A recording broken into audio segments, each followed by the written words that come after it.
you are about to witness is the only exhibit of its kind in the world. It is an authentic preservation of an original one-room public school.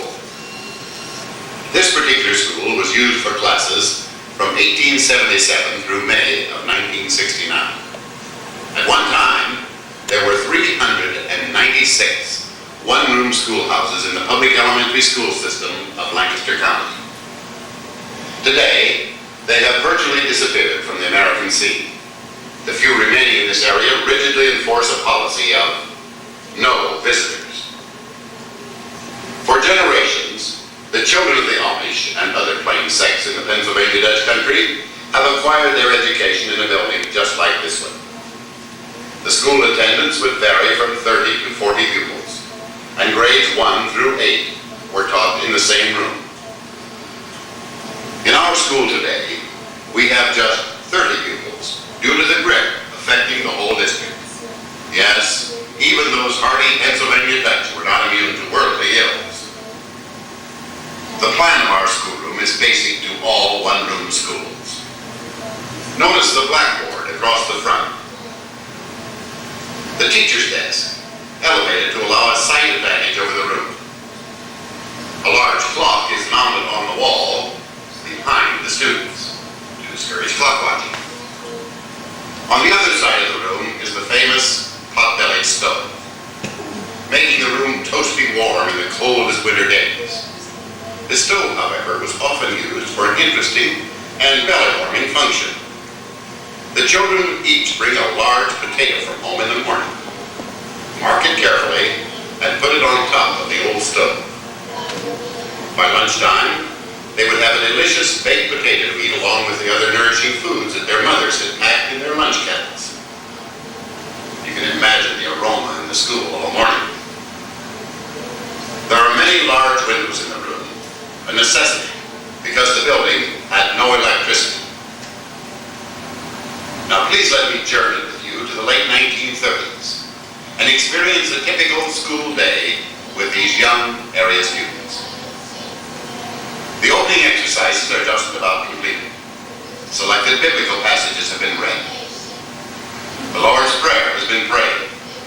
The salute to the flag has been executed, and the students are in their seats. One talented girl has gone to the battered old upright piano to accompany the students in singing one of their favorite songs. Let's listen.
Assign today's lesson.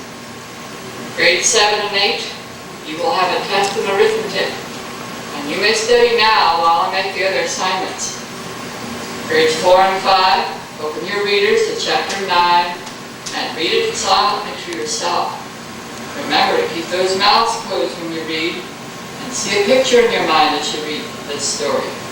We'll read it aloud later. Grade 3, you review your spelling list. I'm going to quiz you after recess. Grade 2, turn to your arithmetic book, page 21, and copy all those questions there. They're adding, and do them correctly.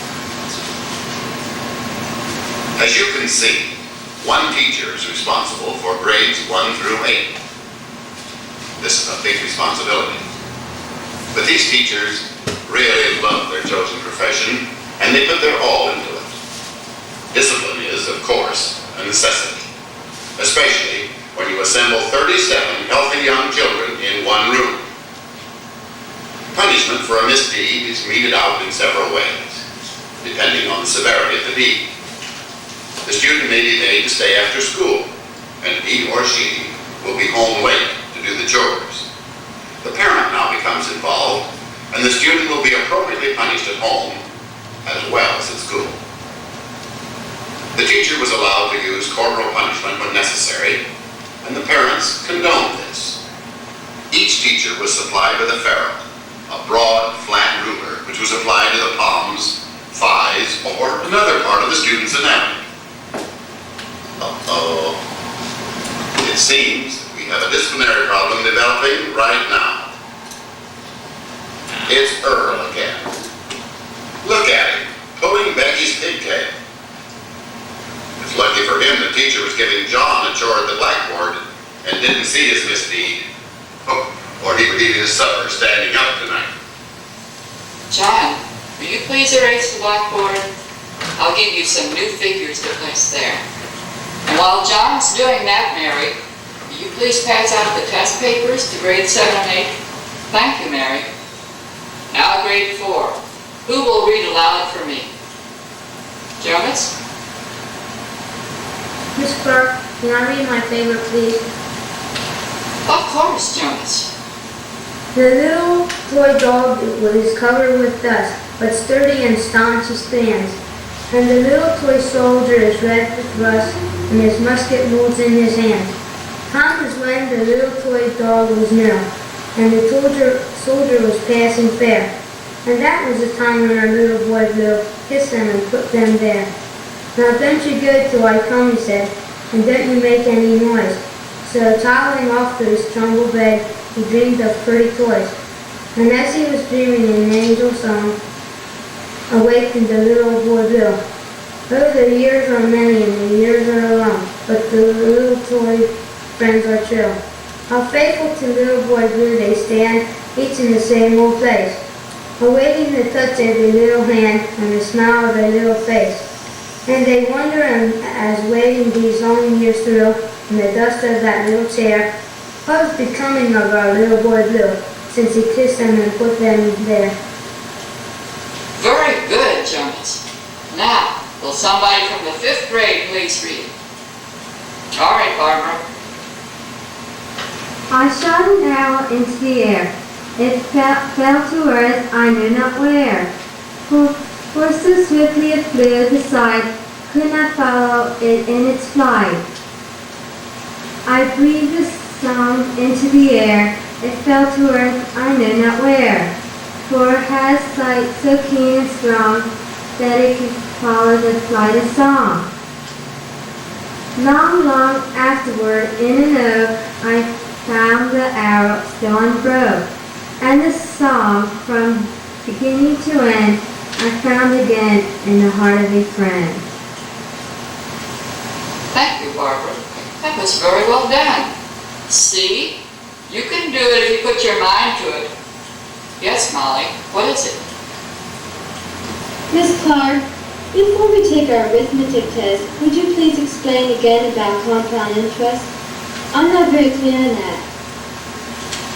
Well, of course, Molly.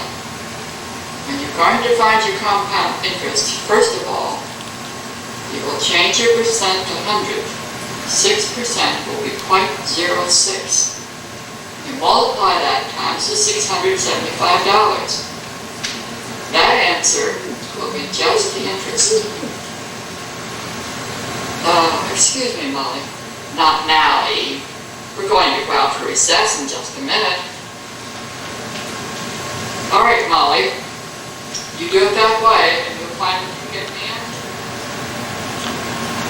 Pennsylvania's efforts toward a consolidated school system in recent years has focused attention on the controversy centering around the one-room schoolhouse. In fact, Pennsylvania's entire program of public education, which began to take definite form way back in 1840, has met with resistance by the Amish, Mennonites, and Pennsylvania German farmers. This does not mean that the plain people oppose all forms of education. Their church schools are maintained in many communities in Lancaster County. These people are basically farmers. However, they do feel that it is important that their children be taught the rudiments, reading, writing, and arithmetic. It's important to them that their children develop equally in body, mind, and spirit. Even now, as we prepare to leave this school, these children, now grown men and women, are working their farms, growing our food, and some are involved in successful businesses, helping to make your stay in this historic county more pleasurable. Yes, by today's standards, this school may seem a bit primitive, but you can be assured that when these students were graduated, they were as well prepared to meet life's challenges as our students are today. We hope you've enjoyed this flashback into the schooling of these Pennsylvania Dutch youngsters. When you've seen the entire program, you may exit through the door with a lighted sign. Have a safe journey.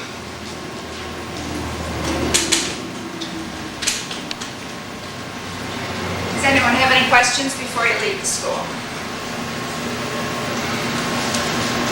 They said that there's not very many of these still in existence. I travel around here every week and see 2 or 3 of them. You know, All right, now they're speaking of the public schools, the one-room public school, which there are very few of, if any, left, because that tape was made 30 years ago. But there are almost 200 of their private one-room schools in Lancaster County. So those are probably the ones that you're seeing. I mean, they're here, there, and everywhere. All right.